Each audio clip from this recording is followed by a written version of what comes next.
জীবনের প্রত্যেকটা পর্যায়ে এক একটা ধর্ম থাকে। ছাত্র জীবনের ধর্ম যেটা, প্রহরপ্রিয়তি কিন্তু বসে গেছে সকাল সকাল। আজকে তাদেরকে আমার পড়াতে বসাতে একটু দেরি হয় নাই এবং ডাকাডাকি করতে হয় নাই।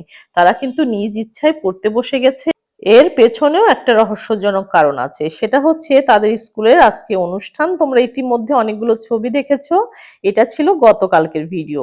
আর আজকে আমি তোমাদেরকে দেখাবো তারা কি কি কাণ্ড ঘটালো। দেখো, তার বাবার অফিস যেহেতু গুলশানে, এই জন্য তার বাবা কিন্তু নর্মালি আমাদের জন্য যে প্রসাধনী বা প্রয়োজনীয় জিনিসগুলো লাগে সেগুলো ডিসিসি মার্কেট থেকে আনে। এইগুলো তার বাবা রাত্রে যেহেতু এনেছিল, এই জন্য প্রিয়তি বলছিল, মা এগুলো আমি একটু দেখাবো।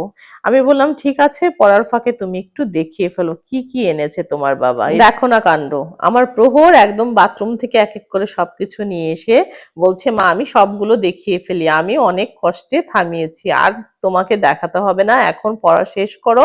আজকে আমাদের হাতে অনেক কাজ আছে। এর মধ্যে তাদের খাইয়ে স্নান করিয়ে কিন্তু রেডিও করে ফেলেছি।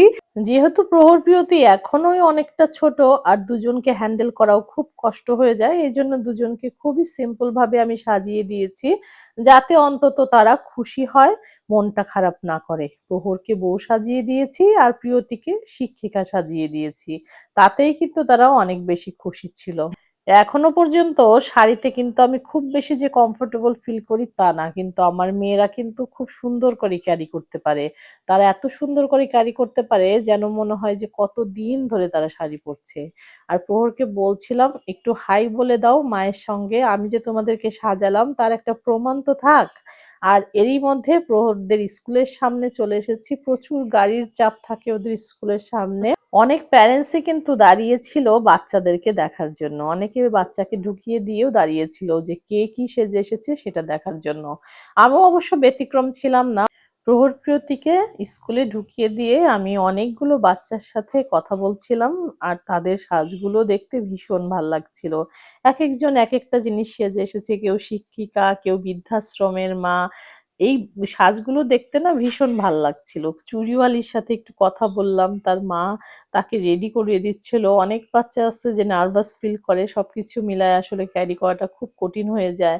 এখানে একজন বৃদ্ধা মা সেজে এসেছে বৃদ্ধাশ্রমের, এখানে সাপুড়ে সেজে এসেছে। প্রহরপ্রিয়তিকে স্কুলে দিয়ে আমি আমার বাসায় চলে আসি নর্মাল সময়ে, যদি তেমন কোনো কাজ না থাকে, যেহেতু আমার অন্যান্য কাজও আছে।